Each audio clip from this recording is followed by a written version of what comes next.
Hello दोस्तों, स्वागत है आपका हमारे YouTube चैनल नेचर ब्यूटी पे। आज हम आपको बताएंगे जिस ब्रह्मांड में हम रहते हैं उसका जन्म कैसे हुआ।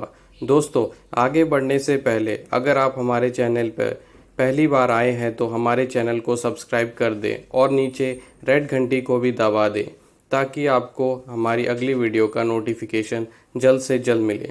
तो चलिए दोस्तों, शुरू करते हैं। ब्रह्मांड, जिसे इंग्लिश में यूनिवर्स कहते हैं। दोस्तों, ब्रह्मांड क्या है? ब्रह्मांड वह सब कुछ है जिसे हम छू सकते हैं, महसूस कर सकते हैं, माप सकते हैं। इसमें जीवित चीज़ें, ग्रह, तारे, आकाशगंगा, धूल के बादल, प्रकाश और यहाँ तक कि समय भी शामिल है। ब्रह्मांड के जन्म से पहले समय, स्थान और पदार्थ मौजूद नहीं थे। ब्रह्मांड में अरबों आकाशगंगाएं हैं, जिनमें से लाखों या अरबों तारे हैं।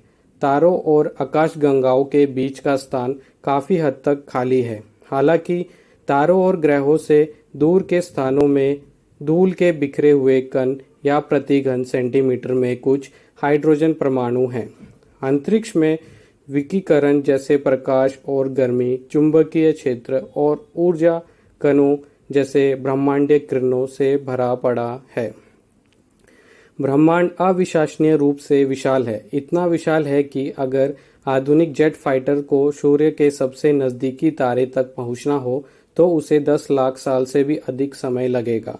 अगर हम प्रकाश की गति से भी जाएं, जो कि नामुमकिन है, 3 लाख किलोमीटर प्रति सेकंड, तो भी हमें आकाशगंगा को पार करने में 100,000 वर्ष लगेंगे।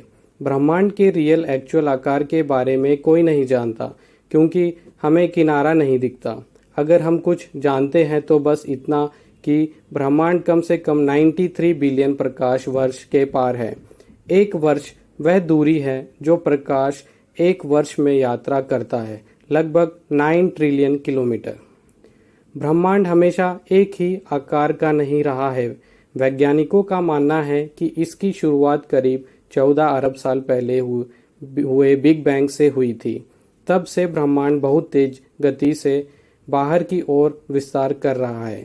तो अब हम जो अंतरिक्ष का क्षेत्रफल देखते हैं वह उस समय की तुलना में अरबों गुना बड़ा है। जब ब्रह्मांड बहुत छोटा था, जैसे जैसे उनके बीच का स्थान बड़ा होता जा रहा है, उसमें फैली आकाशगंगाएं भी दूर होती जा रही हैं। सभी एस्ट्रोनॉमर्स का मानना है कि ब्रह्मांड लगभग 14 अरब साल पहले एक बिग बैंग से शुरू हुआ था। उस समय पूरा ब्रह्मांड एक बुलबुले के अंदर था, जो एक पिन हेड से हजारों गुना छोटा था। यह किसी भी चीज की तुलना में अधिक गर्म और घना था, जिसकी हम कल्पना भी नहीं कर सकते हैं। तभी अचानक विस्फोट हुआ और उससे ब्रह्मांड का जन्म हुआ, जिसे आज हम ब्रह्मांड के नाम से जानते हैं। समय, स्थान और पदार्थ सभी की शुरुआत बिग बैंग से हुई। एक सेकंड के एक अंश में ब्रह्मांड एक छोटे से आकाशगंगा से भी बड़ा हो गया और यह उतनी ही तेजी से बढ़ता जा रहा है।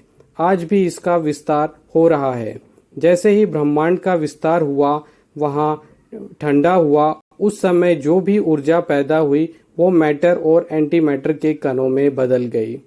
इन दो विपरीत प्रकार के कणों ने बड़े पैमाने पर एक दूसरे को नष्ट किया, लेकिन कुछ एटम बच गए। तब प्रोटॉन और न्यूट्रॉन नामक अधिक स्थिर कण बनने लगे। जब ब्रह्मांड 1 सेकंड पुराना था, अगले 3 मिनट में तापमान 1 अरब डिग्री सेल्सियस से नीचे चला गया। यह अब इतना ठंडा था कि प्रोटॉन और न्यूट्रॉन एक साथ आ सकते थे, जिससे हाइड्रोजन और हीलियम का न्यूक्लियस बनने लगा। 300,000 वर्ष के बाद ब्रह्मांड लगभग 3000 डिग्री तक ठंडा हो गया था, जिसकी वजह से एटम न्यूक्लाई की फॉर्मेशन तेजी से बढ़ने लगा और कुछ सालों में ही पूरा ब्रह्मांड हाइड्रोजन और हीलियम गैस से भर गया। इस तरह हमारे ब्रह्मांड का जन्म हुआ। तो दोस्तों, आपको हमारा वीडियो कैसे लगा कमेंट करके बताइए और हमारे आगे आने वाले वीडियो में हम आकाशगंगाओं के बारे में जानेंगे। थैंक यू दोस्तों।